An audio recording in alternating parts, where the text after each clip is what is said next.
టాలీవుడ్ దర్శక ధీరుడు రాజమౌళి ఏ సినిమా చేసినా స్పెషల్ గా ఉంటుంది. బాహుబలి, RRR సినిమాలతో ఆయన ఇంటర్నేషనల్ స్థాయికి ఎదిగారు. ఇప్పుడు RRR తర్వాత మహేష్ బాబుతో సినిమా చేస్తారని ప్రకటించిన జక్కన్న ఓ రేంజ్ లో మూవీ ఉంటుందని చెప్పారు.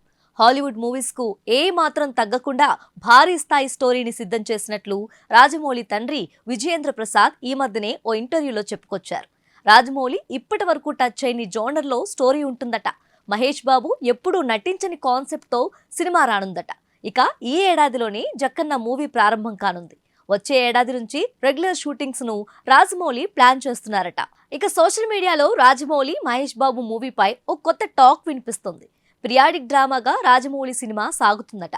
1800 సంవత్సరానికి చెందిన కథ ఇప్పటికే సిద్ధమైందట. ఈ విషయాన్ని విజయేంద్ర ప్రసాద్ ఓ ఇంటర్వ్యూలో చెప్పేశారు. దీన్ని బట్టి చూస్తే రాజమౌళి ఈసారి ప్రేక్షకులను 225 ఏళ్ల వెనక్కి తీసుకెళ్తారని తెలుస్తుంది. గతంలో రాజమౌళి నుంచి వచ్చిన బాహుబలి 1, 2 సినిమాలు RRR మూవీ పిరియాడిక్ డ్రామాలుగా ప్రేక్షకుల ముందుకొచ్చాయి.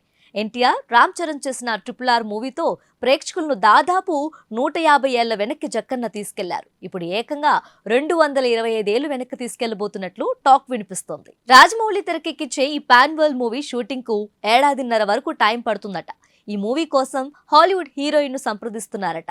సినిమా కథ పరంగా షూటింగ్ ఎక్కువ భాగం విదేశాల్లోనే జరుగుతుందట.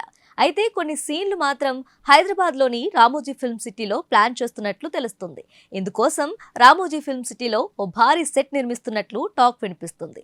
డిసెంబర్ లోపు రాజమౌళి ఏదో ఒక అప్డేట్ ఇస్తాడని అందరూ అనుకుంటున్నారు. ముఖ్యంగా మహేష్ ఫ్యాన్స్ అయితే రాజమౌళి ఏదో ఒక అప్డేట్ ఇవ్వాలని రిక్వెస్ట్ చేస్తున్నారు.